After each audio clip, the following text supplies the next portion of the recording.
நான் மத்தவங்களுக்காக அழுதுருக்கேனே தவிர ஒரு நாள் கூட நீங்க என்ன அழ வச்சதே இல்லை. என் அப்பா அம்மா இருந்திருந்தா கூட என்னை இந்த அளவுக்கு பார்த்திருக்க மாட்டாங்க. நான் ஆசைப்பட்டது எல்லாம் நீங்க எனக்கு நடத்தி வச்சீங்க.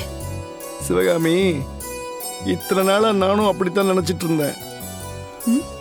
ஒரு நல்ல புருஷனா வாழ்ந்திருக்கேன், பொண்டாட்டியோட கனவெல்லாம் நிறைவேற்றிருக்கேன், பொண்டாட்டி மேல இவ்வளோ அன்பு வச்சிருக்கேன் அப்படின்னு ஒரு கர்வம் என் மனசுக்குள்ள இருந்துச்சு.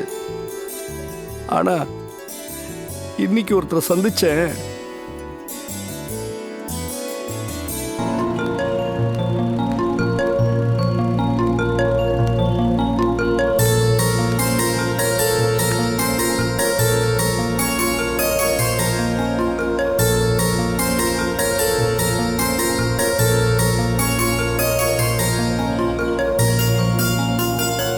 ஆப்பிள் ஜூஸ் கேட்டல நீ, அதான் வாங்கிட்டு வந்த குடி.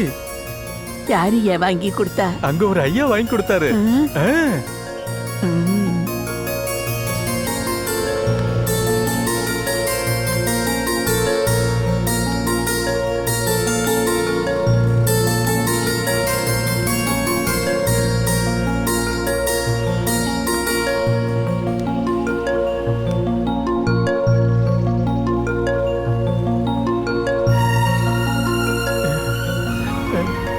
இதோ இந்த சாமி தான் வாங்கி கொடுத்தாரு.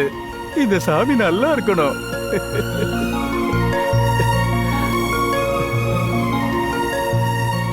எனக்கு என்ன சொல்றதுன்னே தெரியல. பிச்சை எடுத்தாவது பொண்டாட்டி ஆசைப்படுறத கொடுக்கணும்னு நினைச்சியே. நீ பிச்சைக்கார இல்லப்பா, பாசத்துல கோடீஸ்வரன். நல்லா இருக்கணும், நல்லா இருக்கு. நீ ரொம்ப அதிர்ஷ்டக்காரிமா.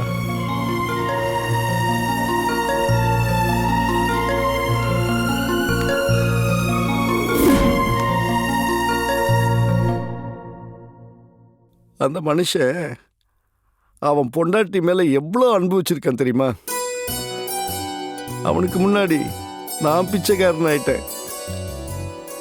வாழ்க்கையில நம்ம சந்திக்கிற ஒவ்வொருத்தரும் நமக்கு ஒரு பாடத்தை கற்றுக் கொடுக்குறாங்கல்ல.